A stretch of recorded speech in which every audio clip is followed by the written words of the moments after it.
And let's start with you, Eugene. Let's keep the discussion on the midterms going here.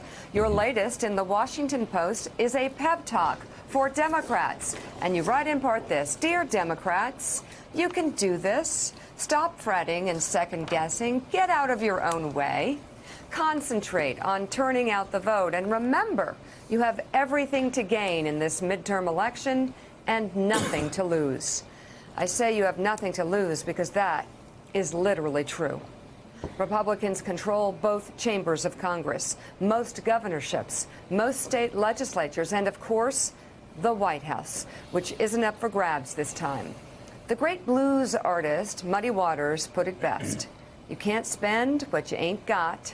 You can't lose what you ain't never had. Amen. So stop worrying, Democrats, that your House majority might be slipping away.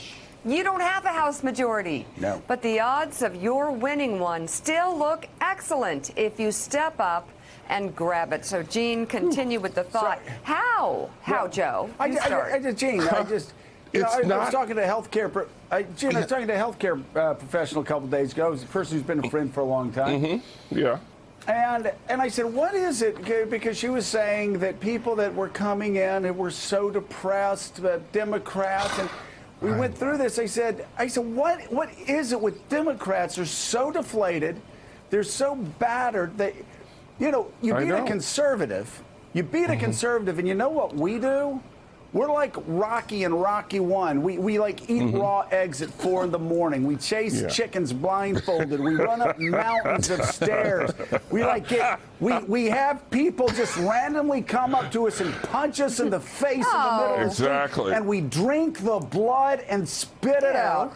I'm dead serious. You beat a conservative, and a conservative goes home and just gets really, really angry and says, how am I going to destroy them at the polls? These Democrats, I've never seen anything like it. Oh, I just want to go home. I'm sad. They're not saying Don't they know? that. Like, history depends on what they do over the next 12 days, Gene. Well, it Preach really to 'em, will does. ya?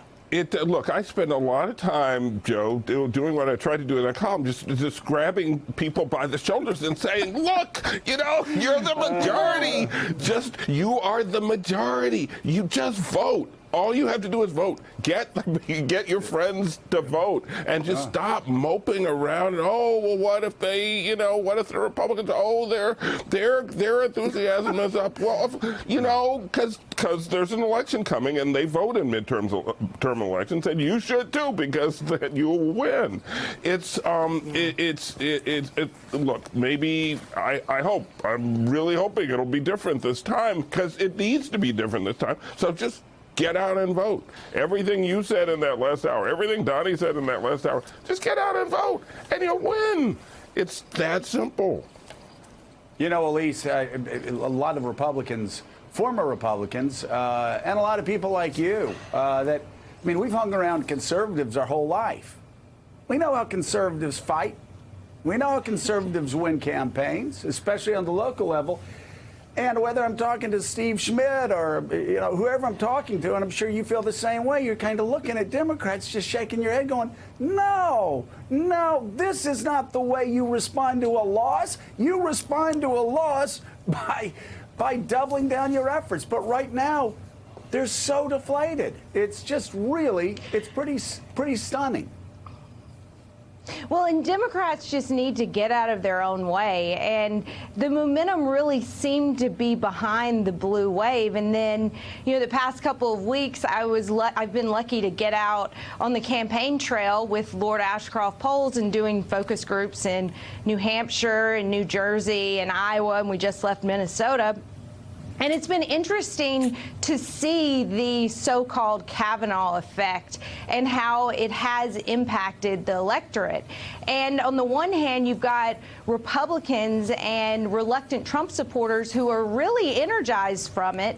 And I expected the same from Democrats, but you don't really see the same intensity from the loss. And now this could just be the voters that we encountered. But I actually was surprised that a win that still seems to be carrying Republican anger and giving, a sense of mission to voters who hadn't, been that supercharged about the midterms.